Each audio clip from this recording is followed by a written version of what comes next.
और जैसे कहा गया ये बिहार की एक लाइफलाइन है,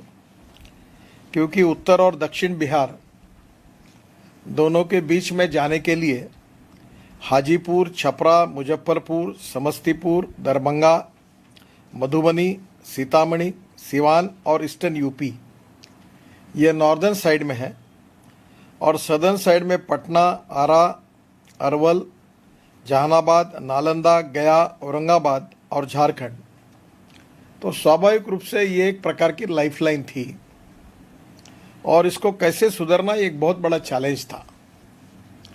और ये मेरे भी समझ में नहीं आ रहा था कि इसका निर्णय कैसा करें, जबकि मुझे हिंदुस्तान में शायद मैं ऐसा एक मंत्री हूँ कि सबसे ज़्यादा ब्रिज बनाने का मुझे सौभाग्य मिला होगा। मैंने समुद्र में वर्ली बांद्रा सीलिंग प्रोजेक्ट करके मुंबई में एक बहुत सुंदर ब्रिज बनाया जो मेरे कार्यकाल में बना है, और 55 उड्डान पुल बनाने का सौभाग्य मिला जब मैं महाराष्ट्र में मंत्री था। तो थोड़ा धीरे धीरे, मैं सिविल इंजीनियर नहीं हूँ, पर टेक्नोलॉजी को धीरे धीरे समझने लगा। पर इस ब्रिज के बारे में जो समस्या आई थी ऐसी आज तक कभी आई नहीं है, और इसलिए इस समस्या का समाधान कैसे करना इसके बारे में वर्ल्ड के काफ़ी इंटरनेशनल कंसल्टेंट से इंटरेक्शन भी हुआ है। अब जरूर हमारे डिपार्टमेंट को आज कहूँगा कि एक बार इस पुल के बारे में जो जो प्रश्न, समस्याएं, स्टडी, रिसर्च, टेक्नोलॉजी रिसर्च हुआ है, इसका एक किताब तैयार करेंगे ताकि आगे आने वाले हमें भविष्य के इंजीनियर्स को और पीढ़ी को इसका मार्गदर्शन मिलेगा। इसमें मैं एक बार बेल्जियम और जब यूरोप में गया था तो एम्स्टर्डम और नॉर्थर्न रॉटरडैम, तो मैंने एक देखा कि रॉटरडैम में समुद्र के अंदर एक इमर्स ब्रिज किया है, टनल बनाई है, और वो पानी के अंदर से जाती है नीचे से। तो आने के बाद मैंने कहा कि ये क्यों नहीं हम करें, ये ब्रिज को ये हाथ लगाने के बजाय गंगा के नीचे से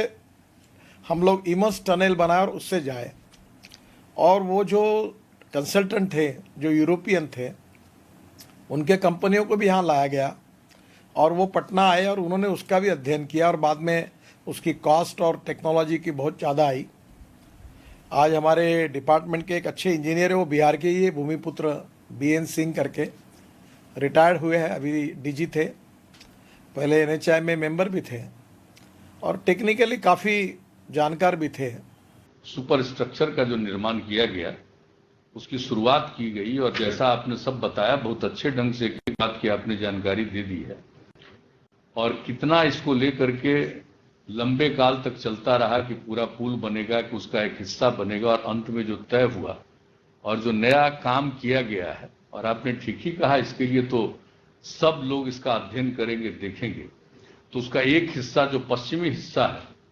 हमारे गांधी सेतु का, उसका ये काम पूरा हो गया और दूसरे हिस्से पर काम हो जाएगा,